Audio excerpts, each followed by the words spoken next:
Bonjour, dans cette vidéo nous allons nous intéresser à la dernière partie de cette séquence sur la ségrégation qui concernait l'expression de la permission, de l'interdiction, de la capacité ou de l'obligation au passé. Je vous laisse donc retrouver dans le cahier cette fiche. Cette partie est juste au-dessous de la partie vocabulaire qui vous avait été remise en classe. Si jamais vous l'avez perdu, je vous invite à la lire à l'écran tout simplement. L'explication se trouve ici, dans cette partie que je vous montre là. Et les deux exercices auxquels nous allons procéder maintenant sont ici. Donc je vous invite à faire pause si vous avez perdu la fiche et que vous voulez prendre un petit peu de temps pour lire l'explication. Voici le premier exercice. Parle de la vie de tes grands-parents dans les années 50. Complète les phrases en utilisant be able to, have to ou be allowed to. Donc, lisons la première phrase. There were no buses at the time, so they walked to school.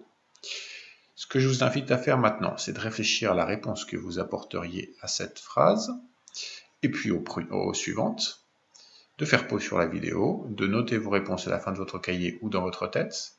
Les noter est probablement une bonne idée, parce que vous risquez d'avoir oublié d'ici la fin de la correction ce que vous aurez voulu répondre. Et puis dans quelques secondes, je passe à la correction. Voilà, si vous voulez faire pause, c'est maintenant. Bien, passons donc à la correction. Pour la première phrase, no buses signifie donc il n'y avait pas de bus. Autrement dit, walk to school était une obligation. Nous aurons donc pour cette première phrase had to. Autrement dit, l'expression de l'obligation avec have to et have conjugué au passé. Pour la phrase B, they wear an apron. Bien, apron traduit par tablier. Il s'agit là à nouveau d'une obligation. On utilise à nouveau had to.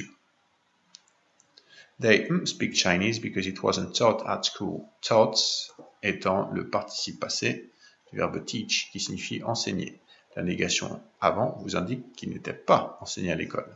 S'il n'était pas enseigné, c'est bien que les gens qui vivaient dans les années 50 étaient incapables de le parler. Donc, were not able. Bien, il nous reste ces deux dernières phrases. La phrase D maintenant. Teachers corporal punishments. Donc, corporal punishments, châtiment corporel, qui était à l'époque autorisé pour les enseignants. Autrement dit, were allowed to. Et enfin, phrase E.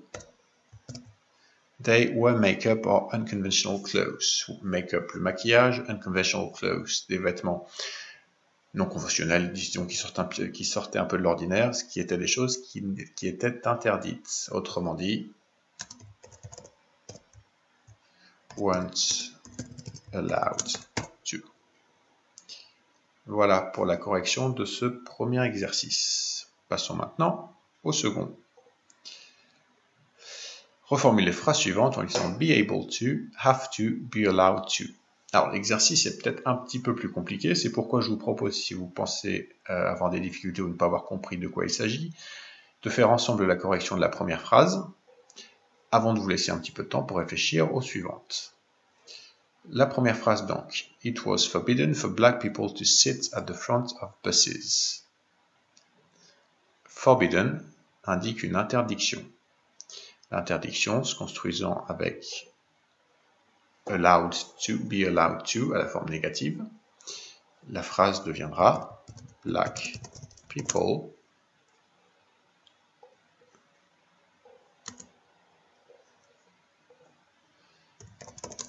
were not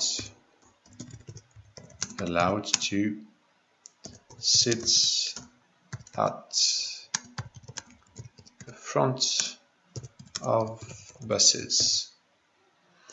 Voilà comment fonctionne l'exercice. Donc repérez s'il s'agit d'une permission, d'une interdiction, d'une obligation. Choisissez la structure adéquate et reformulez la phrase en utilisant black people en position de sujet pour chacune d'entre elles. Voilà, je vous laisse faire pause sur votre écran, réfléchir à la formulation des deux phrases suivantes et on se retrouve juste après. Bien, cette phrase B avec le mot que vous pouvez comprendre puisqu'il est transparent, obliged, nous indique qu'il s'agissait d'une obligation. Et l'obligation s'exprimant avec have to, la phrase correcte était Black people had to go to segregated schools. Pour la phrase suivante, made it possible. Possible est aussi un mot transparent, donc aucun souci là-dessus.